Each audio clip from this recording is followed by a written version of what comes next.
Үміт апай, өзіңізден бастайық кәне. Мен сол блогерлерге тоқталмай тұрып, сәл шегініс жасайыншы. 21 жасымда ауылда мектепте мұғалім болып жүріп, аудандық газетке сын жаздым. Біреуі айта шаршадым деп аталады. Кейінірек тағы біреуі Шымкентке барам ба қайтемін деген тақырыппен шықты.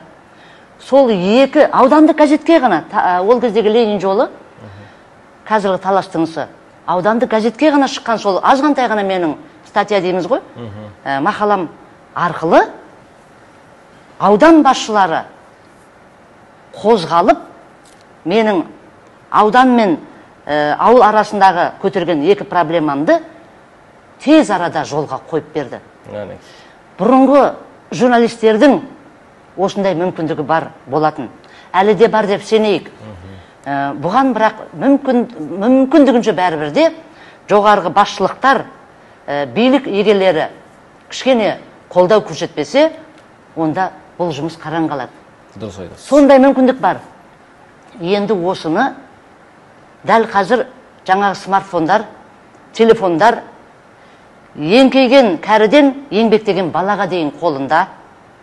Содан кейін сіздің өзіңіздің қазіргі біздің тілімізбен, баспа тілімен айтқанда, типографияңыз бар сияқты, өзіңіздің газетіңіз немесе журналыңыз бар сияқты, анау парақшаңызда, ашылған аккаунтыңызда, мейлі ол Инстаграм, Твиттер, ВКонтакте немесе Фейсбук болсын, сізге сұрақ қойып тұрады ғой, аккаунт егесіне, сіздің не ойыңыз бар деп. Соған кез келген адам, ол апа бола ма, ол блогерша бола ма, блогер сымақ бола ма, ол журналист бола ма, ол жай шопан бола ма, кішкентай бала бола ма, реплика тастай салады. Ойбай Самарқанды, самауырынды су алды деп. Ал оны қаншама оның оқырмандары оқиды. Самауырынды су алған деген әңгіме Самарқанды су алып кетуге ұласады.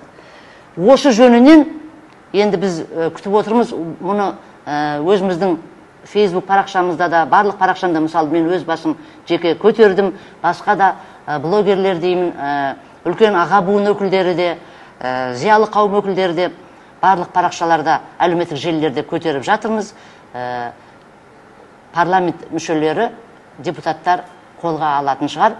Блогерлер туралы заң, журналистер туралы, баспасөз ақпарат құралдары туралы заңдар түзетіліп, өзгертулер енгізіліп, қайтадан шығарылмақшы.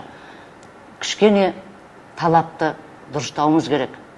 Өйткені мынандай атамыздан қалған сөз бар. Бидің айтқанын құл да айтады. Бірақ құлдың аузының дуасы жоқ дейді. Ал енді қолымызда жаңағы аккаунтымыз, парақшамыз бар екен деп ойымызға келген, жақтырмаған адамымызды сынай салып, немесе жақтырмаған билік өкілін, атқарушы орган қызметкерін өкпелеп қалсақ болды, жамандай салу, немесе керісінше асты үстіне түсіп, басынан бақай шағына дейін алтын құйып, алтынмен аптап, күміспен қаптап, оны мақтап жіберу. Осының да бір шегі болу керек. Аузым батыр адаммын деп, бейпіл ауыз болуға болмайды. Осы жөнінен мен өзім сияқты, мені де әлеуметтік желі оқырмандары және қоғам мүшелері, қоғам белсендісі ретінде блогер атайды. Ол блогер дегеннің дәл қазіргі уақытта беріліп қойылатын сертификаты немесе куәлігі жоқ көрінеді. Сондықтан мен өзімді блогер санамаймын, бірақ әлеуметтік желіні белсенді қолданушы ретінде мүмкіндігінше барлық әлеуметтік желі оқырмандарын, әлеуметтік желі қолданушыларды қазір мерзімді басылымдардан көрі, бұқаралық ақпарат құралдардан көрі, қоғам соған сүйеніп отырғанда, қолында смартфон тұрғанда, тағы да қоғамды тек қана қоғам мүшелерін жақсы жаққа қарай тәрбиелеуге ықпал етсек деп ойлаймын.